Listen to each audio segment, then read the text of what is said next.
Why watch Spiritual Wisdom Bites? Spiritual wisdom bytes. आरंभ करते ही सर्वप्रथम प्रश्न उठता है, हम स्पिरिचुअल विजडम बाइट्स के द्वारा जैन तत्वज्ञान का अभ्यास क्यों करें? उससे हमें क्या लाभ होगा? इस सवाल का जवाब देने के लिए कौन सा आधार प्रस्तुत किया जाए? क्या उन्हें अमूल्य जैन कुल में जन्म की महत्ता बताई जाए, या उन्हें Albert Einstein, Thomas Carlyle, Mahatma Gandhi, Dalai Lama, doctor B R. Ambedkar, Annie Besant, Herman Jacobi, Rabindranath Tagore, doctor Radhakrishnan, doctor Rajendra Prasad, Aamir Khan, Akshay Kumar आदि ख्याति प्राप्त विद्वानों और महानुभावों के जैन धर्म के प्रति कथन दिखाए जाएं, या आधुनिक विज्ञान के साथ समन्वय दिखाते हुए जैन धर्म की विद्वता, सत्यता और प्राचीनता दिखाई जाए, या जैन तत्वज्ञान कॉन्फ्लिक्ट मैनेजमेंट, व्यक्तित्व विकास, सामाजिक एवं निजी जीवन शैली, स्वास्थ्य आदि क्षेत्रों में कैसे लाभ प्रदान करता है, यह बताया जाए, या यह दिखाया जाए कि कैसे आज विदेश की बड़ी बड़ी यूनिवर्सिटीज अपनी हिंसक हो रही तरुण वय की प्रजा को as a remedial measures Jain धर्म का ज्ञान प्रदान कर रही हैं। इनमें से कोई भी कारण जैन धर्म ज्ञान प्राप्त करने का मूल कारण नहीं बन सकता, क्योंकि जैन धर्म के अनुसार ना तो ये ख्याति प्राप्त विद्वानों के वचन प्रमाण ज्ञान का आधार हैं, और किसी न किसी रूप में इस ज्ञान द्वारा अनेक लौकिक लाभ प्राप्त हो सकते हैं।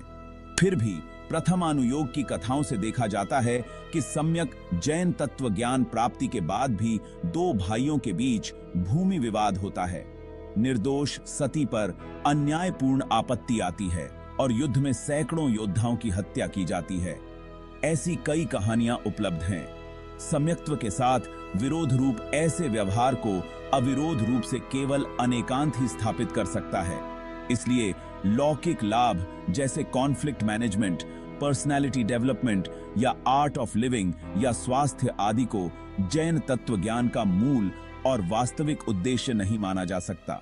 जैन तत्व ज्ञान प्राप्ति का एकमात्र वास्तविक हेतु है शाश्वत सुख की प्राप्ति। जिन्होंने भी सम्यक रूप से यह ज्ञान प्राप्त किया है, उन्होंने शाश्वत सुख पाया ही पाया है। However, the irony is, शाश्वत सुख क्या है, उसकी आवश्यकता, महत्ता, लाभ क्या है, उसे प्राप्त करने की रुचि आदि सब जैन तत्व ज्ञान प्राप्ति से ही समझ में आता है। और इसलिए जैन तत्व ज्ञान का प्रारंभिक अभ्यास जीवों को करना चाहिए, जिसके आधार पर वे स्वयं निर्णय कर सकेंगे कि क्या वे जैन तत्व ज्ञान को विस्तार से पढ़ना, समझना चाहेंगे। इस प्रारंभिक तत्व ज्ञान प्राप्त करने की प्रेरणा के लिए अनेकों लेख और तार्किक वीडियो उपलब्ध हैं, जो दृष्टांतों द्वारा जैन तत्व ज्ञान की महत्ता दर्शाते हैं। जैसे कि जैन धर्म प्ररूपित अहिंसा गांधी जी के सिद्धांतों का मूल था। वनस्पति आदि जीवों की सिद्धि विज्ञान से पहले ही जैन ग्रंथों में की गई है। बड़े बड़े वैज्ञानिकों का अभिप्राय जैन धर्म के प्रति उत्तम रहा है। पीके, ओ माय गॉड जैसी तार्किक पिक्चरों में धर्म की श्रद्धा पर उठाए गए कोई भी प्रश्न जैन तत्व ज्ञान पर लागू नहीं होते, बल्कि उनमें से अधिकतर प्रश्न उत्तर जैन तर्क न्याय शास्त्रों में पहले से दिए गए हैं, और उन तार्किक प्रश्नोत्तर के माध्यम से सम्यक तत्व ज्ञान प्रदान किया गया है।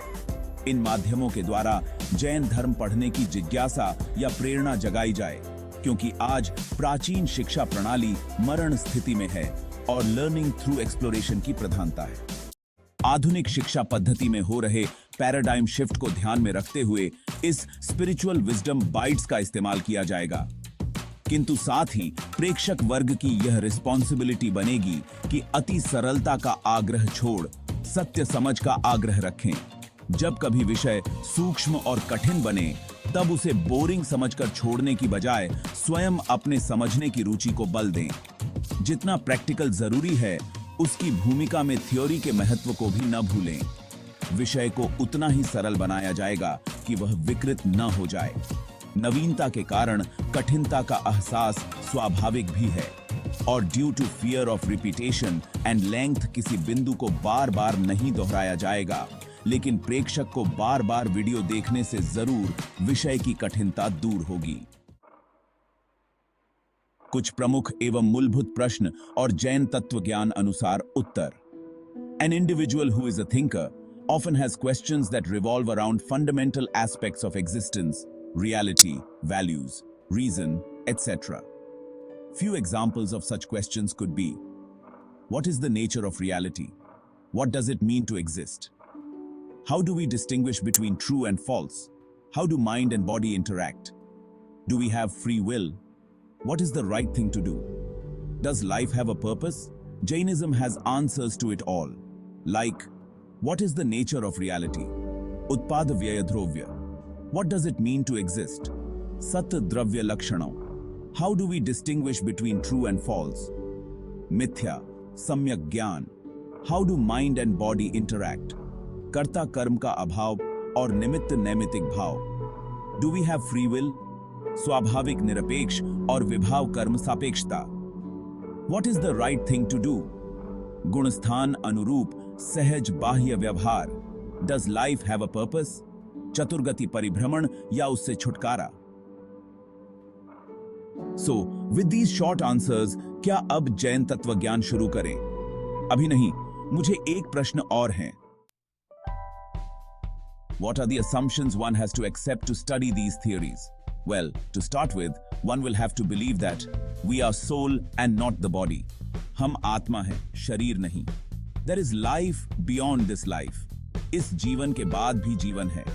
तीर्थंकर सर्वज्ञ है और हर आत्मा सर्वज्ञ हो सकती है. सुख अपने भीतर है.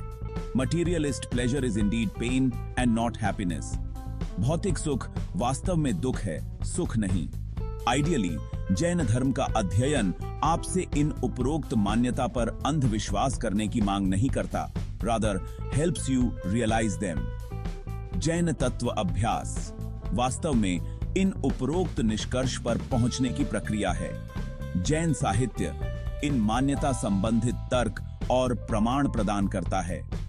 Thus, Jain literature doesn't ask you to have blind faith that life exists beyond this life, बल्कि आपको तर्कों की श्रृंखला प्रदान करता है जिससे आप इस निष्कर्ष पर पहुंचते हैं कि जीवन इस जीवन के बाद भी है.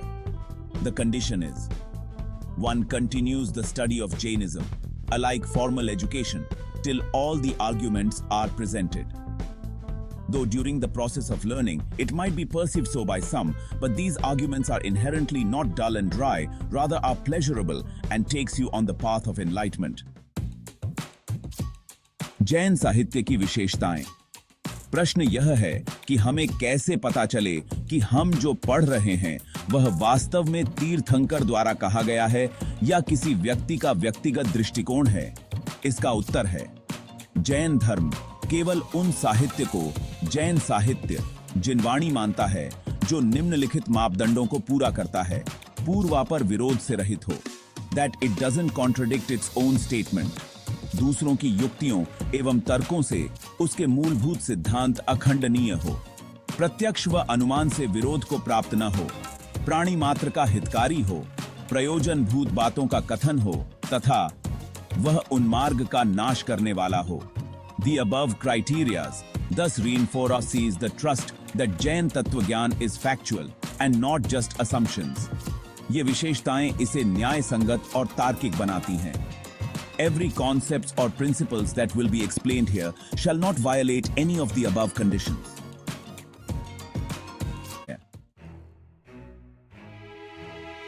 इसलिए आइए जैन धर्म का अध्ययन खुशहाल और स्वस्थ जीवन के साधन के रूप में न करें, बल्कि इसे खुशहाल और स्वस्थ आत्मा के लिए करें. Let's not study Jainism as a tool to happy, healthy way of living, as it's the tool for eternal happiness and healthy soul.